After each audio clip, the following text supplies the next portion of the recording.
Welcome to the Millennial Generation. First, we'll be talking about how the generation works. According to the USDA 2017 study, it was found that millennials exhibit a hyper-preference for convenience than other generations when making at-home food purchases.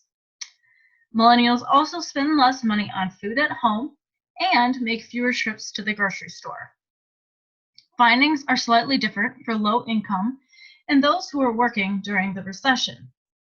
Millennials are the largest, most diverse living generation. They are bigger than the baby boomer generation and often have higher levels of education than previous generations. This generation is demanding healthier and fresher food and spending less on money at grocery stores or home.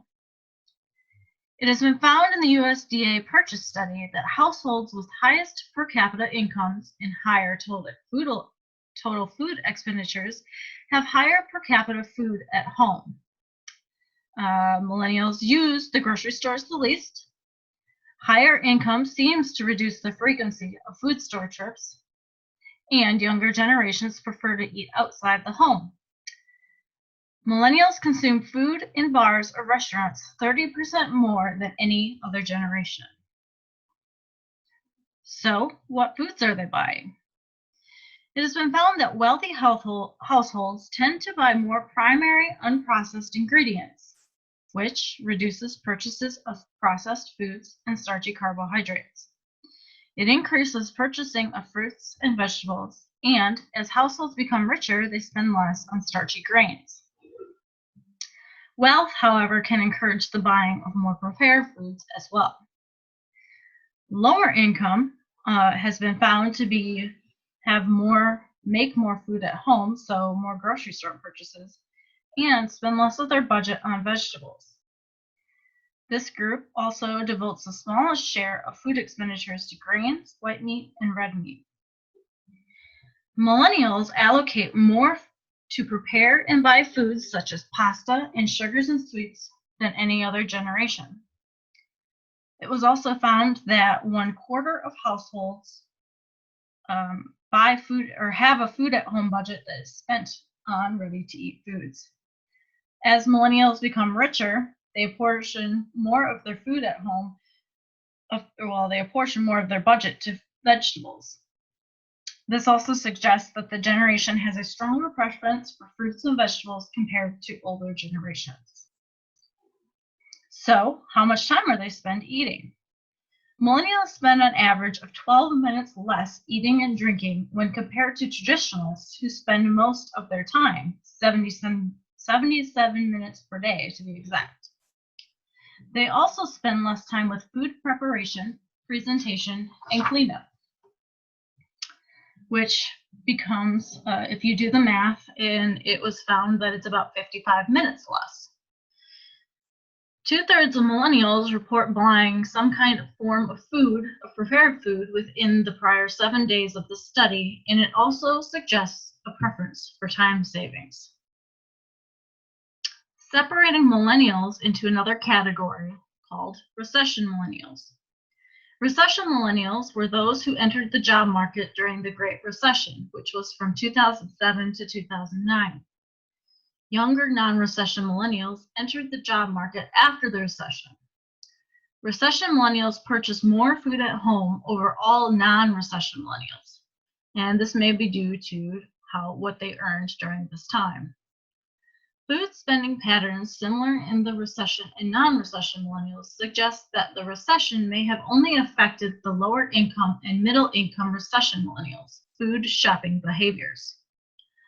Higher income and middle income recession millennials were less affected by the recession or were wealthy enough to maintain food purchasing patterns. Recession millennials may have shifted food away from the home to having more food at home to save money. They did find that age is a factor in income. As the income rises, so does the age, and shifts more towards unprocessed ingredients with the exception of white meat. As millennials become richer, they also want to be buying more expensive food items. Millennial food purchasing is important because it reflects diet quality. This can determine the future health outcomes. Millennials are a very unique generation. They are more racially diverse, more highly educated, and more technology literate, all compared to other generations. Real wages for the recession millennials also stay relatively stagnant compared to baby boomers at the same age. They place more importance on convenience and experiential attributes. So, for example, they shop more frequently at gas stations, use same-day delivery services, and are more likely to buy organic food, hot sauce, energy drinks, and artisanal alcoholic beverages. Millennials spend 66 minutes eating, 88 minutes for food prep, presentation, and cleanup, work an average of 20 hours per week, and 62% of millennials purchase prepared food from a deli, carryout, delivery, or fast food restaurant. So in conclusion, millennials may prefer to spend more of their budget on fruits and vegetables, which suggests they have a preference for them. Millennials make fewer trips to the grocery store compared with older generations, which means they are also purchasing less food per capita. The recession may have only affected the lower and middle income millennial shopping behaviors. Millennials eat away from home more than any other generation. Millennials prefer not to spend most of their time preparing food. A little personal experience. So the current age of millennials is 40 years and younger. I am a part of this generation. I was born in 1988. There's more grab-and-go meals and the use of the grill. My husband is also a part of this generation, born in 1987. He stated that he cooked anything that he could grill, such as steak, burgers, chicken, roasted corn, and beans. He also cooked with the oven, such as chicken nuggets and fries. He also did, when he cooked mashed potatoes and a ton of veggies, and also used processed packaged pre-made foods such as TV dinners, Hungry Man dinners, hot dogs, and bologna. Some healthy habits, we believe, that are part of this generation, or I should say unhealthy habits part of this generation, are processed snack foods and some meals that are TV to-go dinners. And when speaking with my husband, he said that as he was a child, he snacked most of the time and mostly a lot of chips. Some healthy habits of this generation are just eating fruits and veggies. One of the main differences that I saw between my generation and the baby boomer generation is that we were taught more sanitation techniques. So we were taught more to wash fruits and vegetables before eating, know more about checking to make sure food is done before eating it, and washing hands after touching raw meats. We both ate 3 meals a day, consisting of a meat, potato, or starch, and a vegetable and milk. I think this kind of depends on your location too. We were both born and raised in the Midwest. Some food trends of this era were quick to cook foods, such as the steamer vegetable bags that you can find in the freezer section, Pez dispensers, Dum Dums, Surge, Tang, Smarties Double Lollies, Candy cigarettes, Big League Chew, Nerds, Swirlers oatmeal, Jolt Cola, powdered drink mixes such as lemonade and Crystal Light, energy drinks such as Monster and Red Bull. There was also more cereal flavors, or there is more cereal flavors. There's a lot more grab-and-go candy options. And then our generation really saw a trend with soda. There's also a lot more bottled water and flavored water, and then the water flavorings such as Mio. Some words that were used For me growing up, I really couldn't think of anything that I had used that was different. My husband thought that he uses taters, mountain oysters, and then their own version of goulash, which was leftovers that were thrown together. He also had prison soup, low fat. There was also the low fat food trends. There was more branding and grabbing of kids' attention through serial TV commercials. Avocados have become new and more popular. And then there's also meat in grocery stores when there used to be a lot of butcher shops. There's also the use of deep freezes, and then there's more preservatives that are added to food. We both grew up with 3 meals a day, never sat down as a family for breakfast. Mom would cook or would eat cereal or oatmeal, and his mom cooked more on the weekends. His parents never ate breakfast, they just drank coffee. Sometimes he would eat breakfast at school. He said that he always ate hot lunch at school, and so did I. He said that they sat down for dinner together in the living room and watched the news. My family, we sat down together at the dinner table for dinner. Weekend lunch was usually on your own. That went for both of us. Sunday dinner was the biggest meal of the week and had always had company. He said that he ate up fast food about once a month due to the way his parents grew up, not really due to anything financial. I grew up with Friday night fish fries or eating out night every Friday night. For me, we ate dinner as a family and most Sunday lunch and dinners. I never ate breakfast at school, always had cereal at home. My mom never cooked breakfast unless it was a holiday. Sundays for me were big for fried chicken after church. Holiday meals were very traditional for me, so turkey on Thanksgiving and prime rib for Christmas, and then ham for Easter. Tim's family didn't follow this pattern. They just had kind of like a potluck. We both had birthdays where we got together and had cake and ice cream. Tim's family had bought a lot of fresh fruits and vegetables over frozen or canned ones. Mine had lots of frozen vegetables and some fruit. This was because my parents had a deep freeze. Tim grew up with Saturday morning cartoons, and I grew up with regular church on Sunday and Sunday school attendance. Tim had played no pad tackle football, and I was big into going bike rides and playing in the woods. And we both grew up with go-karts. I grew up with ATVs. Tim played in town and went fishing, and Tim had roller rinks while I had ice skating in the winter. Some of the history of our time was 9/11, the Great Recession, the Gulf War, Operation Desert Storm / Shield, Soviet-Afghan War, the collapse of the Soviet Union, December 91, Operation Iraqi Freedom, Operation Enduring Freedom, and the War on Terror, and Bosnia and Kosovo.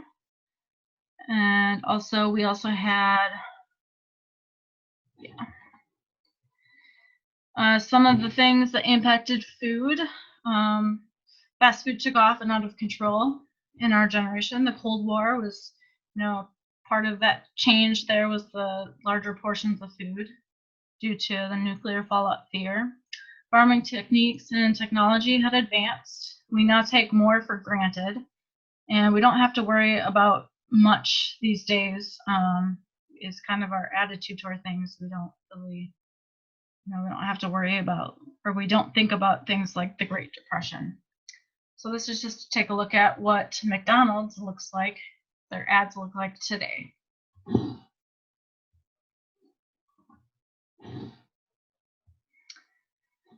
So as far as this generation goes, we're going to talk a little bit about education techniques. This generation, especially the recession millennial generation, is more of a hands-on generation. It's more of a watch it then do it type of generation. I remember film strips and changing to video, and then the use of internet. So we went from like film strips in school, and as I got older, we started watching more videos. And then as I got older again, then we started using the internet more. We were a part of drastically changing technology. We now have the use of a lot of apps and smartphones for everything and tablets. The changing industry, again, I think that with homes are changing, it shows us the industry change and how we want to live allows industry to change with what we want. So looking at what we want in a home really shows us a lot about our generation. Some of the things that we're looking at with our generation now and what we want in homes are cameras and security systems, being able to control the thermostat from anywhere, LED lights that let you program color and brightness, motion sensors that pick up movement around your home, smartphones that can turn on and off appliances, door locks and garage doors that open automatically when your smartphone approaches, auto alerts from security systems. Clients will spend $10,000 to $250,000 for systems, is what I had found. Trash cans that monitor what you throw away and generate orders for replacements. Refrigerators that create dinner recipes based on the ingredients in the fridge. Man, wouldn't that be nice? Washers and dryers that send text message alerts when the cycle ends. The ability to light a path for nighttime bathroom trips. Feed pets on a schedule. Program your TV so that children can only watch it at certain times. There are ways that you can install things to warm your bedroom before you get out of bed. There's ways to turn on a coffee maker now from bed. So millennials are wanting the ability to provide more energy efficient savings and get the electric bills to go down, and these are ways to do that. Millennials actually weren't into buying homes until a few years ago. I found that 36% of homes were actually sold to millennials. So millennials are big into environmental sustainability now, and they want to save energy but have the convenience all at the same time. 38% of millennials have purchased smart homes, yet 56% are also interested in the smart home concept, so are looking into possibly buying a smart home or becoming more into the ability to have a smart home.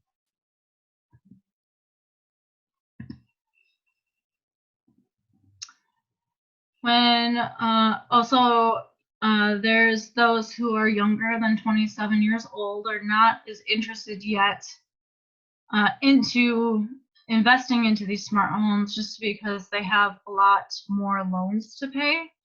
And so they're facing things such as college loans and possibly vehicle loans and stuff. So when I talk about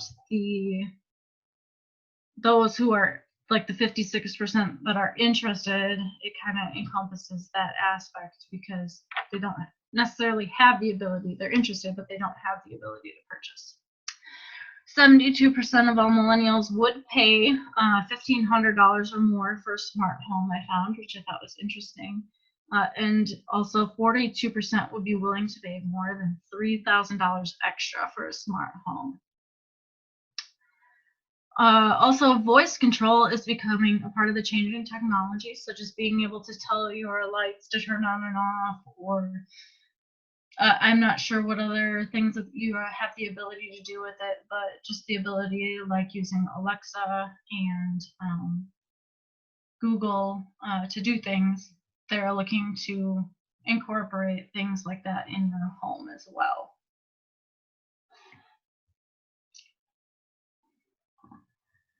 So, my personal experience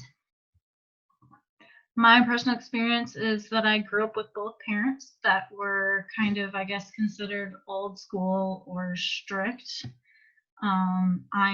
With me being a part of this generation, my parents were part of the baby boomer generation itself. So I have obtained a bachelor's degree. My husband has had at least 12 years in military service. He is also a part of the Millennial Generation. who had parents that were a part of the baby boomer generation. When we look at our generation compared to our parents' generation, both of my parents had earned an associate's degree, and Tim's parents don't have a degree at all. So you can compare that to at least myself having a higher education overall, being the generation I am. So I'm actually considered a recession millennial. I was a part of the workforce between 2007 to 2009 when the Great Recession took place. I think after speaking also with my husband and determining the generation, the thoughts of nutrition overall, where basically it depends again on who you talk to. I think that eating disorders are still around, but there's more treatment that is out there for those that have them, and I think that we're definitely more aware and more educated on them. When we kind of discussed exercise as children, it was just kind of an afterthought. So growing up, we just went out to play. We didn't think of it as exercise. We were just playing. We were both super active as kids, and like I said, played outside. We just had fun. It wasn't any specific thought that we had looking at the generation at all. We became our lives have become more of a way of exercise through sports, especially for myself. I began running at the age of 10. For my husband, and myself, it was kind of just the whole military, joining the military. Not necessarily exercise, but physical fitness is a big part of that. We kind of, growing up, just assumed that anything that came from the ground was healthy. We always thought that if something was made from home, that it was healthy for you. I guess more so with the exception of sweets and desserts. I think we had a good understanding that sweets and desserts were just that, sweets and desserts. And I guess we knew that they weren't not healthy for you, but we never understood, I don't think, the aspects of like using too much butter or saturated fat as being or has having health implications. So if that was used to make something for a normal meal, we had the assumption that it was healthy. There's been more talk about nutrition, I think, especially with the superfood explosion recently. We had Denise Austin, who was a huge hit in the early 90s. Early on in our childhood, the My Food Pyramid was the nutrition guide. It was revamped at one point. And then now we have My Plate, which is also somewhat a part of our generation, or is a part of our generation. We never really learned about food, and I never really learned about food or the right information until I was into college. The thing with the Millennial Generation is that it's bigger into health foods and superfoods and so many more fad diets than what other generations were exposed to, especially the baby boomer generation. It's been, I think, hard for millennials to not get sucked into wanting to try something, because it's like the more you hear about it, the more you thought it was right in the answers to, like weight loss struggles and whatever. And I think with the explosion of social media, seeing everything in those areas too has also kind of really urged people to try different things, and it has maybe things would have been more popular in other generations if that would have been around too. I don't know.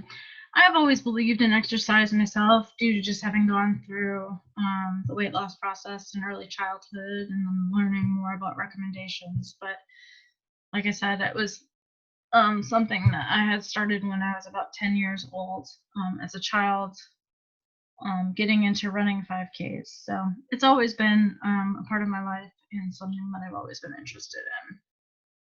Some Saturday afternoon fun. For me, it was just like biking and spending time with friends, playing outside or on the trampoline. We'd go swimming, or if it was wintertime, we'd build some snowboards.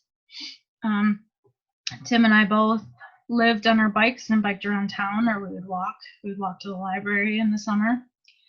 As I've gotten older, I spend time running, walking, or gardening just to be outside, or just reading a good book outside to relax. Tim said that he would play football, basketball. He would also go biking or play video games, war games, ride go-karts, or go swimming when he was a child. And then in the winter, they had snowball fights, or him and I both we discussed where we were always trying to find something to do outside. We were never the generation to sit in front of the TV the whole lot. So now we're going to discuss my plate.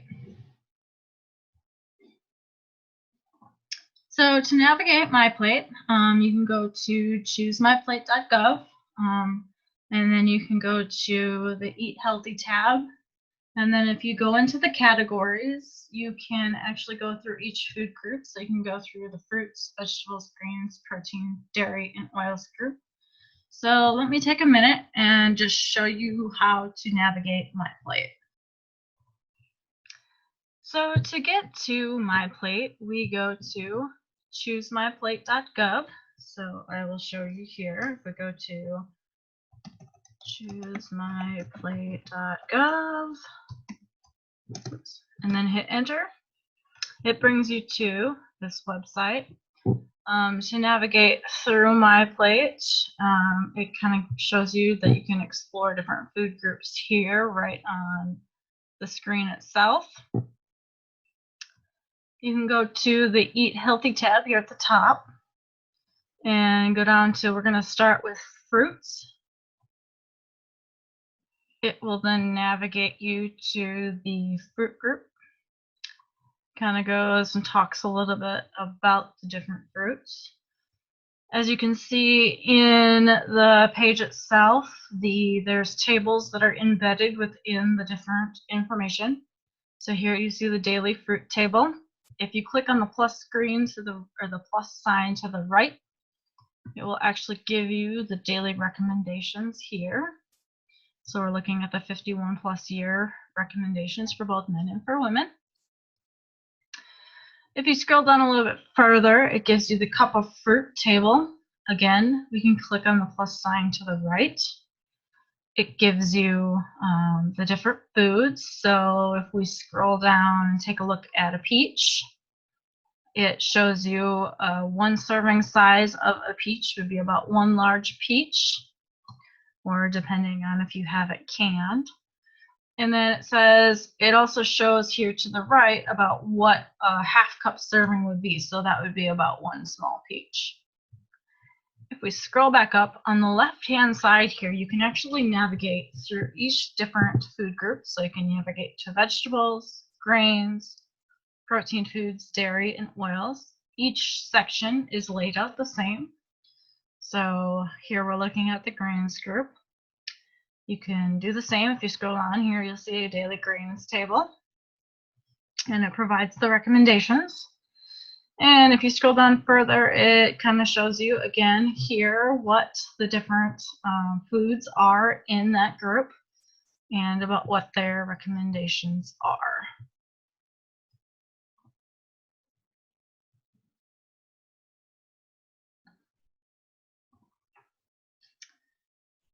So when looking at my plate, children 2 to 3 years, 4 to 8 years have different amounts that are needed for fruits, vegetables, grains, protein, dairy, and oils.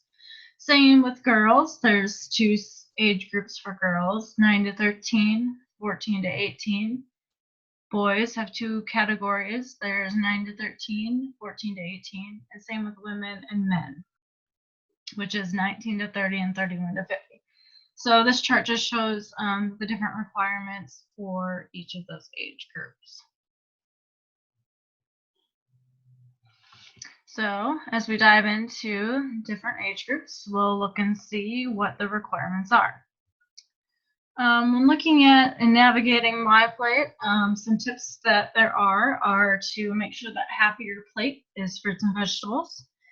think about whole fruits and to make sure that you vary your fruits. Vary your veggies. Make half of your grains whole grains. Choose low fat. Vary your protein. And also to lower your sodium, saturated fat, and sugar. Some other simple facts are, when navigating MyPlate, are to make sure that you have different veggies for different meals each day. You can use ready-to-eat whole grain cereal for a tasty breakfast option, or enjoy it as a whole grain snack. For seafood or meats, just keeping seafood on hand, like in the freezer, is a great way to have seafood. Seafood such as canned salmon, tuna, or crab, and frozen fish is a quick and easy way to prepare it. Adding in about 8 ounces of low-fat or fat-free milk to your meal is one of the easiest ways to get dairy. For eliminating salt and sodium, you can use spices and herbs such as dill, chili powder, paprika, and cumin, and lemon or lime juice to add flavor without adding salt. A tip for saturated fat is that simple substitutions can actually help you stay within your saturated fat limit. Try using non-fat yogurt when you make tuna or chicken salad. And tips for added sugars are to cut calories by drinking water or unsweetened beverages, and you can split a treat, like a sweet treat, with a friend or family member. First, talking about the fruit group. The fruit group is any fruit or 100% any fruit from the fruit group or 100% fruit juice. It can be canned, fresh, frozen, or dried. 1 cup of fruit or 100% fruit juice or 1/2 cup dried fruit is equal to 1 cup serving from the fruit group. When looking at some different items within the fruit group, we can see that an apple is about 1/2 large apple, or 1 small apple counts as 1 cup of fruit, and a 1/2 cup serving is about 1/2 cup sliced or chopped. A banana is about 1 cup sliced, or 1 large equals 1 cup, or 1/2 cup is about 1 small. Grapes, 1 cup whole or cut up, or 32 seedless grapes is equal to 1 cup. Or if you want a 1/2 cup serving, that's about 16 seedless grapes. If we were to look at an orange for the fruit group, an orange is about 1 large orange or 1 cup sections equals 1 cup of fruit. Or if you wanted a 1/2 cup, it's about 1 small orange. When it comes to how much is needed daily, it really depends on age, gender, and level of physical activity. Those who are physically active may need more than the recommendations. So just refer back to that cup of fruit table in the myplate.gov for more information.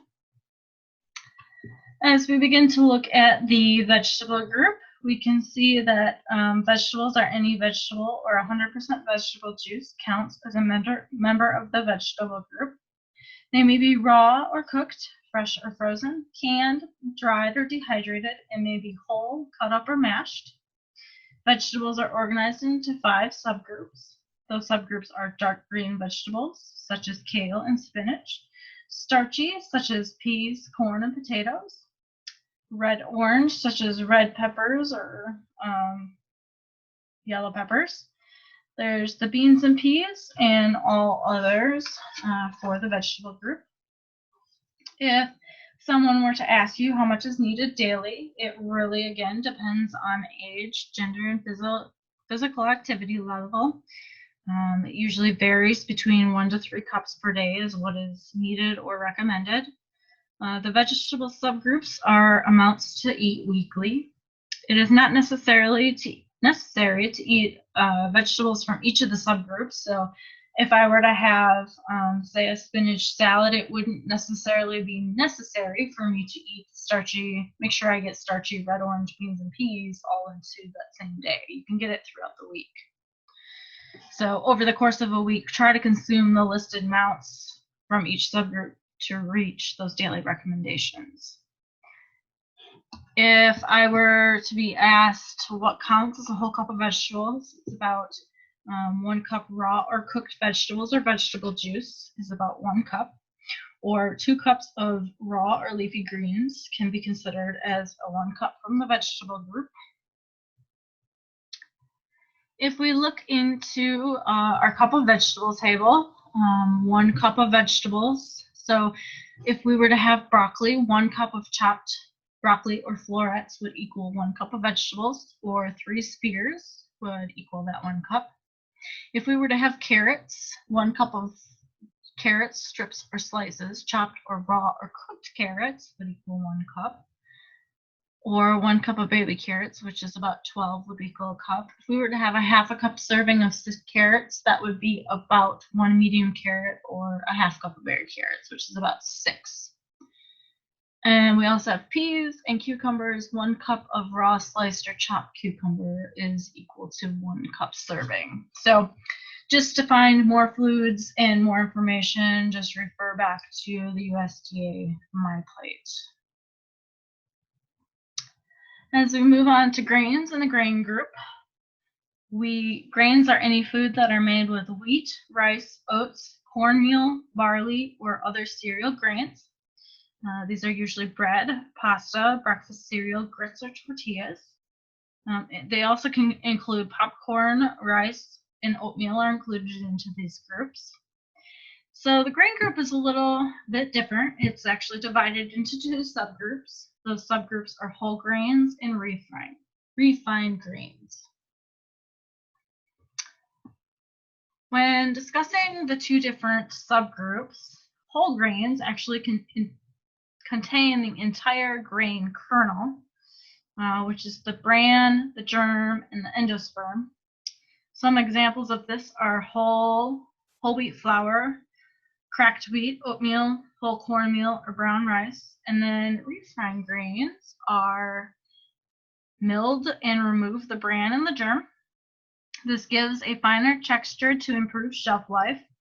However, it removes most of the dietary fiber, iron, and B vitamins. Some examples of those are white flour, degermed cornmeal, white bread, and white rice.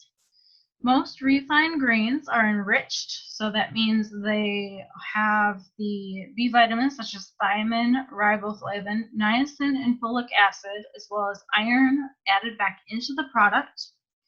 When grains are refined, they don't actually add fiber back into the product, so that's why we often suggest making sure you get whole grains. Some things to do while looking for a whole grain product are to just check the labels to make sure it doesn't say enriched. And then some products are actually mixes of both the whole and the refined grains. So this just gives a little example of how a whole grain has this bran. It's got the endosperm and then this germ here, whereas a refined grain misses and loses all of those parts to it.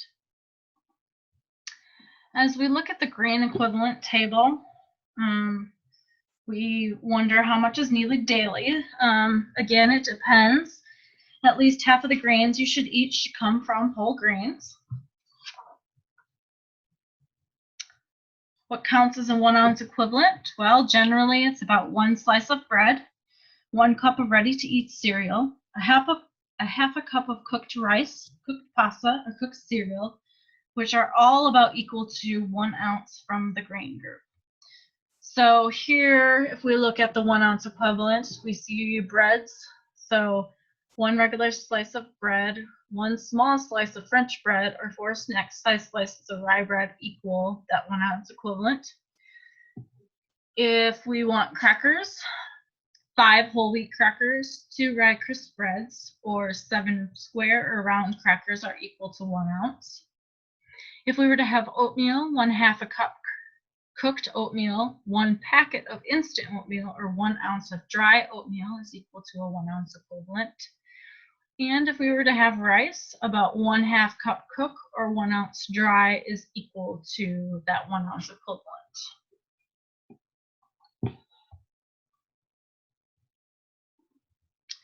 When we take a look at the proteins, Proteins, or the protein group. Proteins are considered meat, poultry, seafood, beans, peas, eggs, soy products such as soy products and nuts and seeds.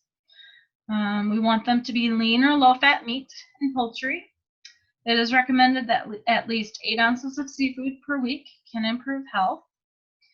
Vegetarian protein foods include beans, peas, processed soy products, nuts, and seeds. One of the things that counts is the 1 ounce equivalent, generally 1 ounce of meat or poultry, 1/4 cup of cooked beans, 1 egg, 1 tablespoon of peanut butter, or 1/2 ounce of nuts and seeds is equal to 1 ounce of protein. So looking forward, when we take a look at the equivalent protein foods table, we can see that 1 ounce of cooked beef, lean beef, or 1 ounce of cooked ham or lean pork is equal to about 1 ounce of equivalent from the protein group. If we want poultry, 1 ounce of cooked chicken or turkey without the skin, or 1 sandwich slice of turkey is about 1 ounce protein. 1 ounce of cooked fish or shellfish is 1 ounce of protein from the protein group. And if we want an egg, about 1 egg is equivalent to 1 protein, or 1 ounce from the protein group.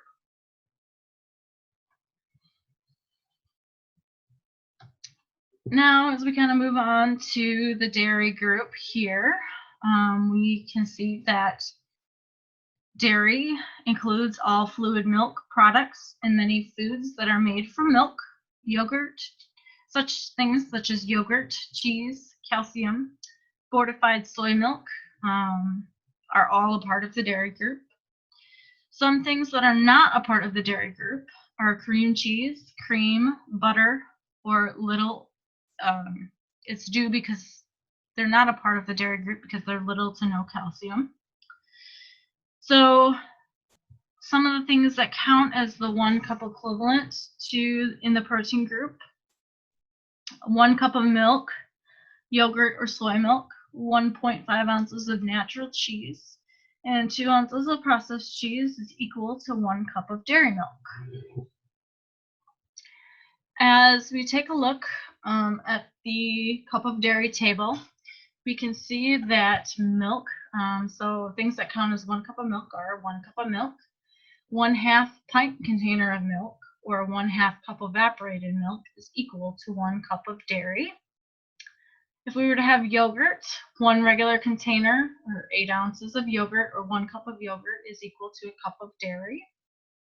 If we were to have cheese, 1.5 ounces of hard cheese, such as cheddar, mozzarella, Swiss, or Parmesan, 1/3 cup of shredded cheese, 2 ounces of processed cheese, such as American, 1/2 cup of ricotta cheese, or 2 cups of cottage cheese are also equal to that 1 cup from the dairy group.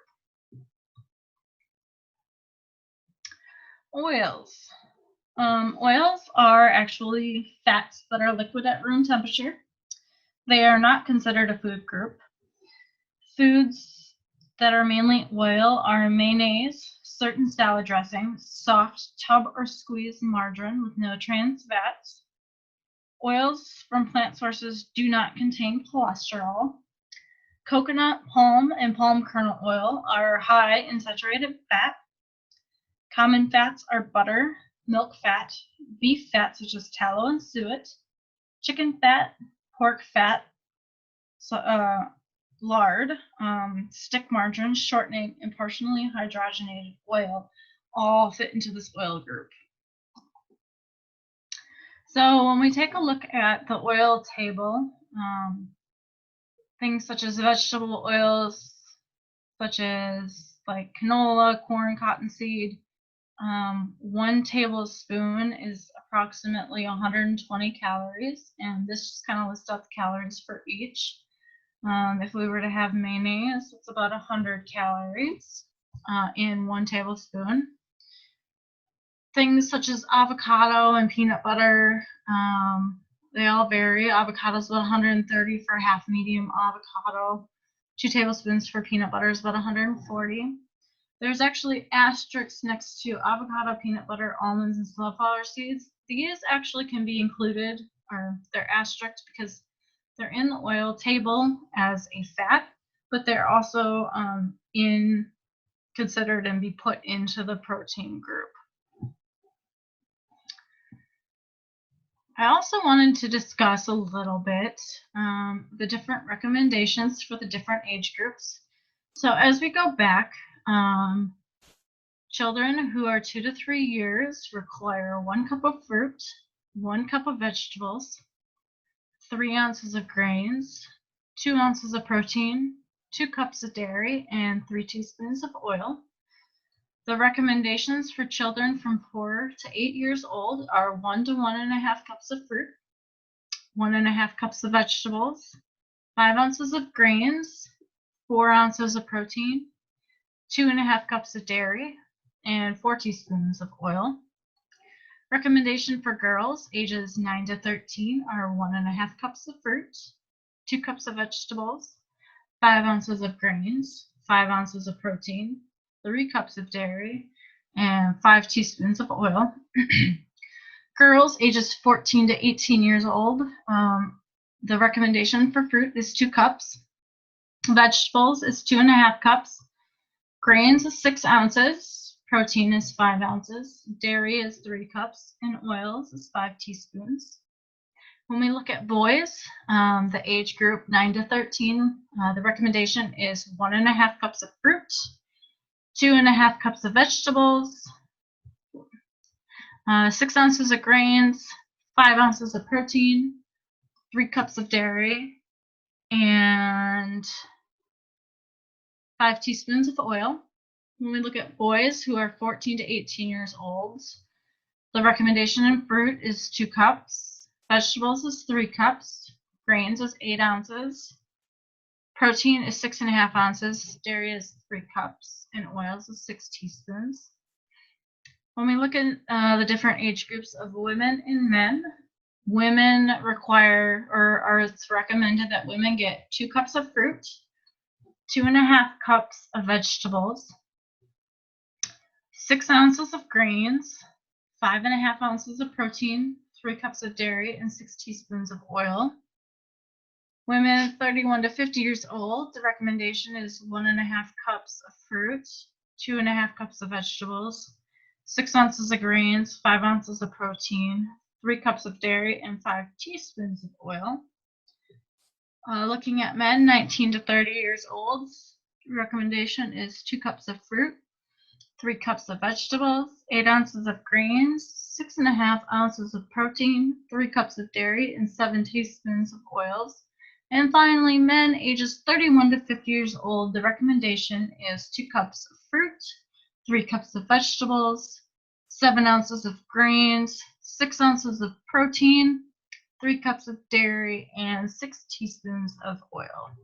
So one of the things that kind of stood out to me is most age groups require about 3 cups of dairy. Today we have the Millennial Generation with us. We will be talking about My Plate and how to create a healthy meal. So the first important things to note are we want to make sure that half of our plate is vegetables, another quarter of our plate is meats, and then our third portion of our plate is our starchy vegetables or starches. Then we also have a cup up here, which will be a part of our dairy serving, and then we also have fruits, which is part of our fruit serving. So today I have with us Tim. We're going to kind of go over and just kind of build a plate. So if I were to ask you what you would eat on a normal daily basis from our foods here, what would you have? As far as like now, currently as an adult, or like when I was a kid? Let's just say as when you were a kid, because it's part of your generation.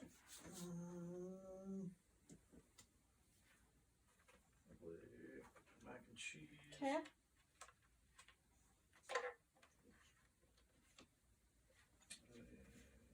And what else did you have on your plate? Tater tots. Okay, so you'd have tater tots on there. And if you had to pick one more thing, what would you have on your plate?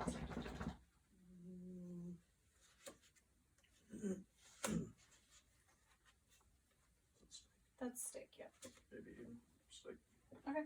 Or some kind of meat, maybe. Yeah. Okay, so Tim says that when he was a kid, he would have had macaroni and cheese, some tater tots, and then some kind of meat, which we have steak on here. Would you have had fruit with your meal? Typically no, not with lunch or dinner or anything like that. Okay, and what about to drink?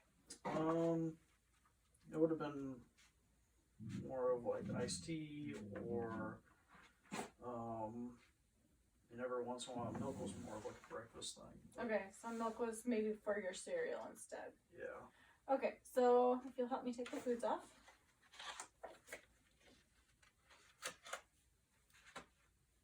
Oops, sorry.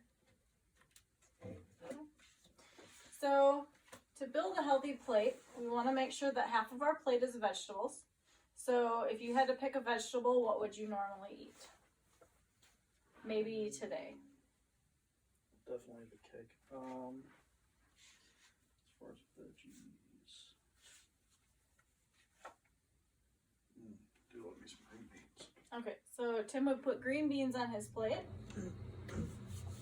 And if you had to put something else on your plate, what would you have? I'm definitely a sucker for steak. Okay, have some steak. And then one more thing. Some rice. Okay. I think that's one thing that's changed. It would have been potato or something like that before, but I think now being a little more mindful of starchy foods, rice is usually probably a better substitute than like a baked potato. Okay, so we have green beans, rice, and a steak. With this, he has built a healthy plate because we have our vegetable on here. We also have a grain, so we have our brown rice. And then we also have our protein food, which is our steak. Would you have fruit? Normally I don't have fruit with a meal like that. Okay, and what about something to drink? Either water or milk, or if it's gonna be soda, it's usually something more like Zevia, where it's not an actual like, normal soda. Okay, so we want to make sure that we get a serving from our dairy group, so either a glass of milk or our yogurt.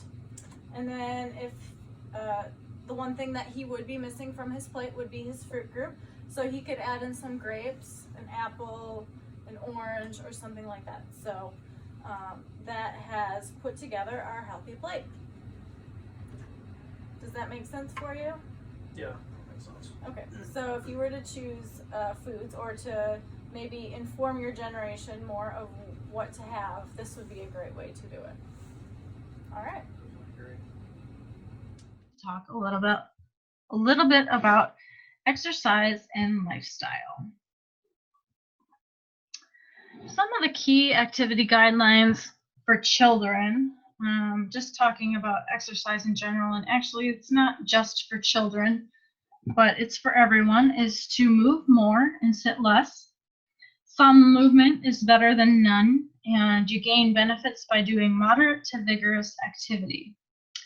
So when we start looking at the guidelines for preschool age children, we find that ages 3 through 5 should be physically active throughout the day to enhance growth and development. Adult caregivers should encourage active play that includes a variety of activity types. Ages 6 to 17 years old should do 60 minutes or 1 hour or more of moderate to vigorous physical activity daily.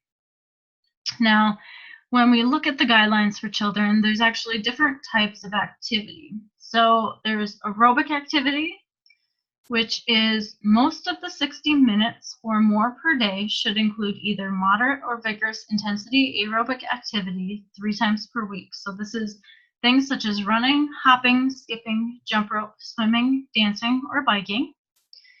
Then there's muscle strength, which is a part of the 60 minutes per day or more of physical activity children and adolescents should include. Muscle strengthening activity at least 3 times per week, which is like playing on the playground, climbing trees, or playing tug of war. And then there's bone strengthening, which is as a part of their 60 minutes per day or more of daily activities should include bone strengthening at least 3 times per week. This could include things such as jumping jacks, running, brisk walking, hopscotch, basketball, jump rope, or tennis. Some guidelines for adults. It is recommended that they get at least 150 minutes to 300 minutes per week of moderate intensity exercise, or 75 minutes to 150 minutes per week of vigorous intensity aerobic activity, or the equivalent combination of moderate and vigorous intensity aerobic activity. It is preferred that aerobic activity should be spread throughout the week. Some added benefits that are gained by going above and beyond the 300 minutes of moderate intensity physical activity. This can include muscle strengthening activities of moderate and greater intensity that involve all major muscle groups on 2 or more days per week, which provide added health benefits. Some things that we want to focus on are aerobic activity and strengthening. And with this, we want to make sure that being physically active overall decreases chronic diseases such as cardiovascular disease, diabetes type 2, certain cancers, decreases anxiety, decreases depression, and increases sleep. It also helps you to perform from day to day without fatigue. When you increase moderate vigorous physical activity, you also help increase cardiorespiratory and muscular fitness and help to maintain a healthy body weight and composition. So when we look at aerobic exercise, some places to do this are just outside just the everyday streets. You can walk and run. There's the community center here in town where you can actually lift weights or walk the track indoors upstairs. There's also the gym, Titletown Fitness, which has numerous pieces of equipment available for both weightlifting and doing cardio. And for children, there's numerous parks around town that allow them to either swing or play or run on different types of various equipment. And then they also could be active at places like the community center. Aerobic fitness can be endurance or cardio. It's moving large muscle groups in a rhythmic manner. Some examples of aerobic fitness are running, brisk walking, bicycling, playing basketball, dancing, and swimming. It's basically anything that's going to increase your heart rate. It increases your breathing as well, which makes you stronger. Occupations with these activities can count towards weekly amounts set in the guidelines. You just need to be or have a sufficient intensity with that. And the amount of weekly activity is more important than amount of each episode. So, for example, just if you were to run for an hour today and that was the only thing you did all week, it would be more beneficial to run 15 minutes every single day to equal an hour by the end of the week rather than just running it all at once. Another example is a person who does 300 minutes compared to one who does 150 minutes actually has lower risk factors. Studies have not found an upper limit to the amount of time. So basically, they just want you to get your activity in. And also studies suggest that doing activity at least 3 times per week is the most beneficial, if not more. When we talk about intensity, there's moderate intensity. So you can use the talk test for this. The talk test is basically you can talk while doing the activity, but you cannot sing. Some of these activities could be walking briskly at 2.5 miles per hour, recreational swimming, biking slower than 10 miles per hour on level terrain, playing tennis doubles, all active forms of yoga, ballroom or line dancing, general yard work or home repair or water aerobics. Then there's also vigorous intensity. This is where you cannot say more than just a few words while doing the activity. This could be jogging or running, swimming laps, tennis singles, vigorous dancing, biking faster than 10 miles per hour, jumping rope, heavy yard work such as digging, shoveling, basically increasing your heart rate.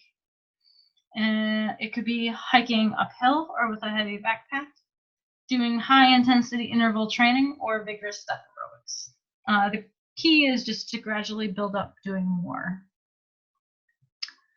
When we look at strength training, you could do this at the community center in Titletown here in town, or you could do things at home, such as push-ups or sit-ups. Now, you want to incorporate strength training into your routine because it helps increase bone strength and muscle fitness. It also helps you maintain your muscle mass during weight loss. Some examples are lifting weights, working with resistance bands, doing calisthenics that use body weight for resistance, such as push-ups, sit-ups, and planks, carrying heavy loads, or just doing heavy gardening in your yard. It counts for strength exercise if it is a moderate level or greater, and you are working areas such as your legs, hips, back, chest, abdomen, shoulders, and arms. Strength training should be done 2 times per week. There is actually no specific amount of time that is required for strength training. It's just a matter of doing it twice a week. It should also be performed to the point at which it would be difficult to do another repetition. So what is suggested is 8 to 12 reps is effective of 2 to 3 sets. Other important things to note when conducting exercise are making sure we warm up and cool down. Warming up allows a gradual increase in heart rate, while cooling down allows for the heart rate to come back down. Doing a warm up and cool down may count towards total activity time for aerobic key guidelines if the activity is of at least moderate intensity. So, example, making sure or doing brisk walking before running. Inactive adults should work towards the minimum goal. So instead of inactive adults trying to do 300 minutes a week, we would want them to start out doing in the minimum, which is 150. And they also should do this for light, short periods of time spread throughout the week, and then gradually increase the amount of time from weeks to months to reduce the risk of injury. Children and adolescents. Children and adolescents who do not meet the key guidelines should slowly increase their moderate to vigorous physical activity in small steps and in ways that they enjoy. A gradual increase in the number of days and the time spent being active will help to reduce injury. Children and adolescents who do meet the key guidelines should continue doing moderate to vigorous physical activity every day and, if appropriate, become more active.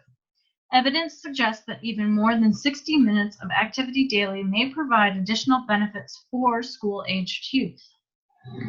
Then, when it comes to children and adolescents who are already exceeding the guidelines, they should and are encouraged to maintain their activity level and then vary the kinds of activities they're doing on a day-to-day basis to reduce the risk of overtraining and injury. Inactive adults should start with walking for 5 minutes several times a day for about 5 to 6 days a week. They can then increase to about 10 minutes per session, 3 per day, and then increase speed slowly. For those that are in active muscle strength, to increase that, they can generally increase over time or gradually increase over time. Start with 1 day per week of light to moderate effort and then increase to 2 times per week and increase intensity. Adults are encouraged to do a variety of activities to also prevent overuse injuries. Adults who are already highly active are actually encouraged to increase their activity. This group is already normally doing about 300 minutes of moderate intensity activity and 2 times a week strength training. If there's adults who are looking to lose weight, many will need to do than just more than just the minimum of 150 minutes per week at moderate intensity while reducing caloric intake. There are always considerations to watch out for when doing or starting activity. Considerations should be taken for those with the following conditions before beginning physical activity, such as pregnancy, postpartum period, chronic health conditions, and disabilities. Conditions such as osteoarthritis, type 2 diabetes, hypertension, cancer survivors, and selected physical disabilities such as MS, Parkinson's, stroke, and spinal cord injuries all should be considered. Make sure that you get with your doctor prior to starting any form of activity, especially if you have any of these conditions, to make sure that you are clear to start physical activity. Other things that should be considered are the person's age, current level of fitness, prior experience, and if you need protective gear, equipment for the physical activity you're about to do. One of the biggest things that most will have to take consideration is the time of day and temperature outside before doing activity. Switching to an indoor activity if it's extremely hot out or cold outside, or if it is slippery. Change types of activity if you're experiencing pain or exhaustion or any other issue. And if that's the case too, you may need to lower intensity. Pay attention to resting and getting into shade if needed and staying hydrated. You may also want to consider air quality, wind chill, heat index, and if what you're about to do or where you're about to do the activity is actually safe to do that activity there. So some sources that were used for this generation were choosemyplate.gov, the USDA.gov website, Gordon Food Service, health.gov, How Stuff Works, and Forbes.com.